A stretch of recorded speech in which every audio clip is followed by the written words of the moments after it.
Hello, everybody. Welcome to another episode of the Sports Report.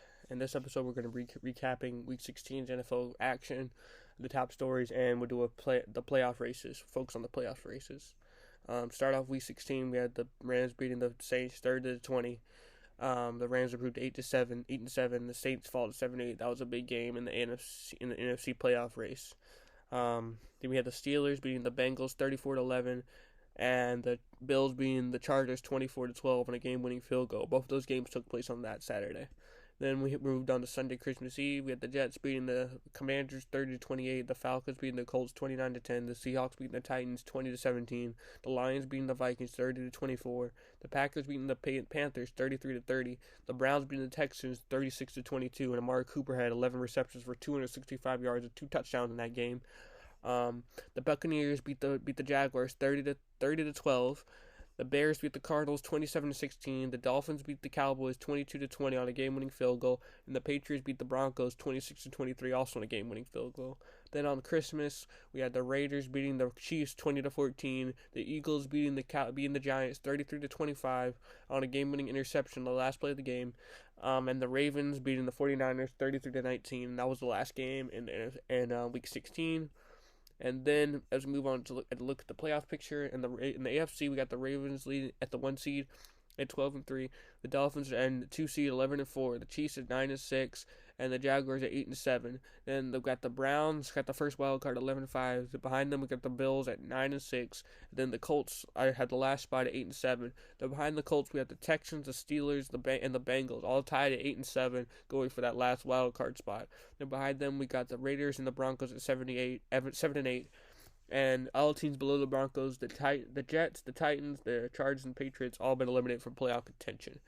And then the NFC, we got the 49ers, the Eagles, and the Lions all tied 11-4, going for the 1 seed. Behind the Lions in the 4 seed, we got the Buccaneers at 8-7.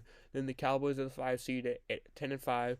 The Rams at 8-7, and the Seahawks are also at 8-7. Both of those teams had the 6 and 7 playoff seeds respectively.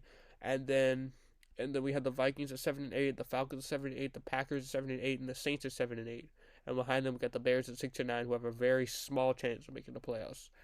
Then we have the Giants, the Commanders, and the Cardinals and the Panthers, who are all eliminated from playoff contention.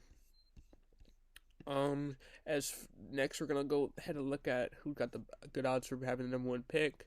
The Commanders, the Patriots, and the Cardinals and the Bears, who have the Panthers' number 1 pick this season, all have great odds of being the number 1 pick, having the number 1 pick.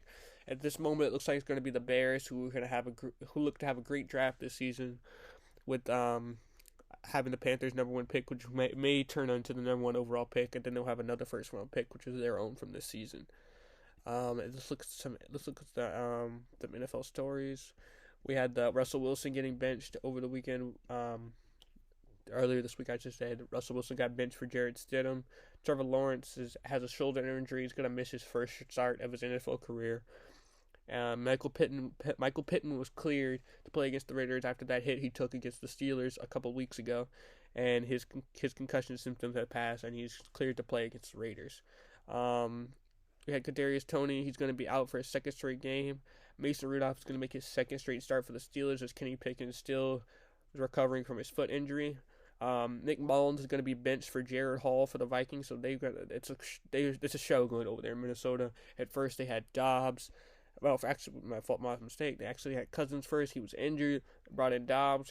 He won a few games for them, but then he got benched. And then they brought in Mullins. Now he's getting benched, and now they're bringing Jared Hall in. So we'll see how he can do for the Vikings as they try to make the playoffs in the NFC. Ja'Marr Chase has a shoulder problem, so he may or may not play against the Chiefs. He's questionable at this time. It's probably going to be game time decision for Ja'Marr Chase against the Chiefs for the Bengals, and they need all the help they can get as they try to fight for a playoff spot in the AFC at this time. Let's see what other stories we got going on here. We got the Rams are looking to be hoping to pull off a big turnaround this season, making the playoffs after starting off 3-6, I believe.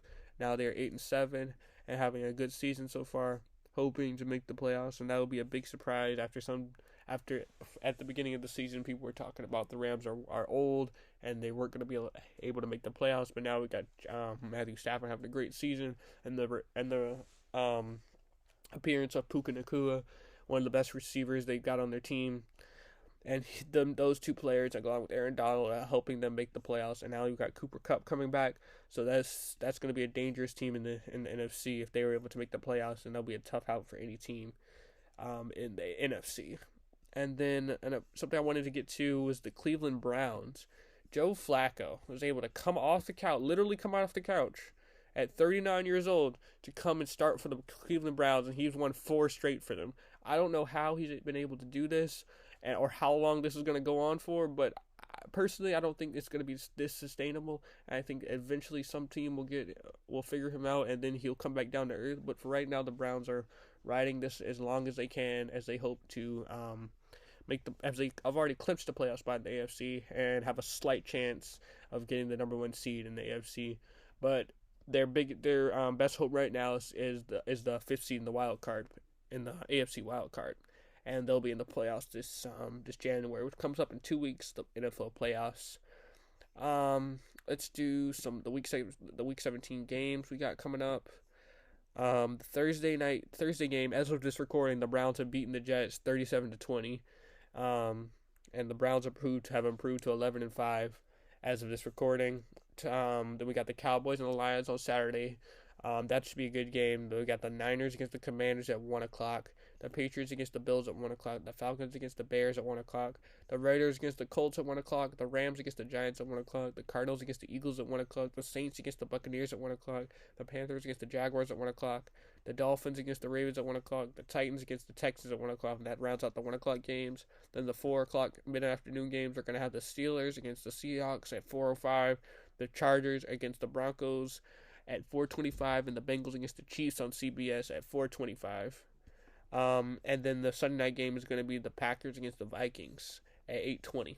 And then I don't believe there's a Monday night game because it's a Saturday game, so there will not be a Monday night game this week as we get closer and closer to the playoffs, which start in about 2 weeks.